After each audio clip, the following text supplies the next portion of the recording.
天我们非常荣幸请到了这个阿尔伯塔省长 Danielle Smith 来参加我们卡城华人迎2025年新年的聚会。我们将会和省长进行深度沟通，讨论一些社区非常关心的问题，包括医疗、教育、社会公益，还有等等其他特别关心的问题。所以希望大家拭目以待，我们将来会有新闻稿。今天也有很多媒体来了，包括 CTV、Global News 和那个卡城华人的很多重要的这个媒体。谢谢大家。在活动之前，我们要有请一位重磅的嘉宾，因为没有他的组织，就没有今天的活动。这位是谁呢？就是我们今天活动的组织者林钧先生。首先，我非常感谢大家能够光临。这次活动能够成功的举办，非常的得到了各方面的支持。首先我需要讲的是2个合办单位，是众爱公益年年，还有就是炫舞团的李珍 Jenny。除了炫舞团。我们还有蔡耿章太极武术学院，我们还有星河艺术团，我们还有古筝表演团队，还有陶蓉蓉粤剧戏剧团。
Thank you everyone, my dear friends.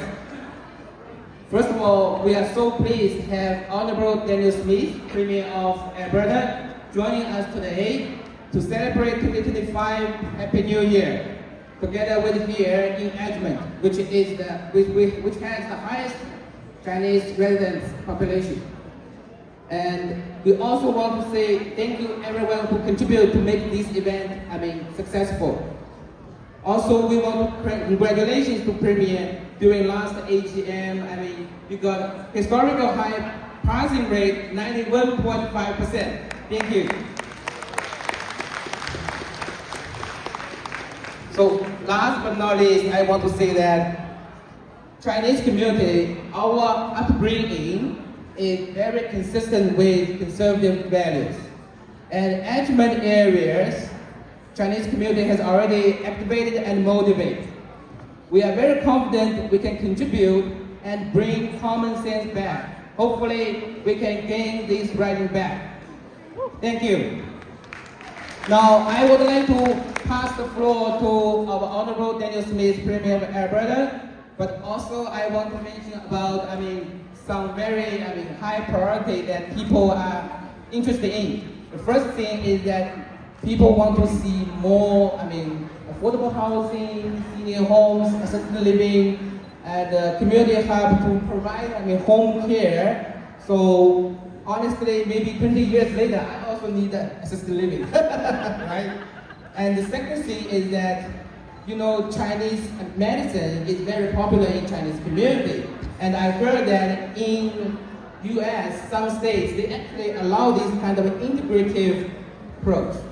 So we want to see how, Alberta can, do down the road. So this question is actually from one of our gold sponsors. Yeah. Now, thank you. Let Premier take over. Awesome. Well, thank you so much, June, and thank you all for being here today. It's amazing. So many of you came out on this day, and to the performers, oh my goodness, that was amazing. From the dragon to the martial arts performers to the incredible dancers, as well as that beautiful music. I don't know if someone told you that Sound of Music was one of my favorite shows, but that's where Edelweiss comes from, and he just did a beautiful job performing. And it is a real pleasure to join Calgary's Chinese community to celebrate the new year and look back on the old. I know it's not quite Chinese New Year yet, so I know there'll be a few celebrations at the end of January. And it is such a great day to see such a wonderful turnout, including speakers of Mandarin and Cantonese and different dialects and people whose roots come from all across Asia. We're lucky that you have chosen to call Alberta your home, and we're always working to make sure that this is a welcoming place for everyone. We have the Bringers Advisory Council. 那下面我就开始提问了。第一个问题是要提关于这个 Trump 的，就是 Trump 上台之后对我们这里的影响。OK。So the first question is about the future Trump administration. So the question is that Trump threatening to have 25% tariff on Canadian crude. So what's the impact? How are we going to deal with it? And at the same time, people are hoping that Keystone Pipeline may be revived. So I think we are going to get some kind of tariff on January 20th. And how big it is will depend very much on how much we're able to answer some of the concerns that the United States has. One concern they have is about the border. They don't want people coming into Canada and then sneaking across the border into the US.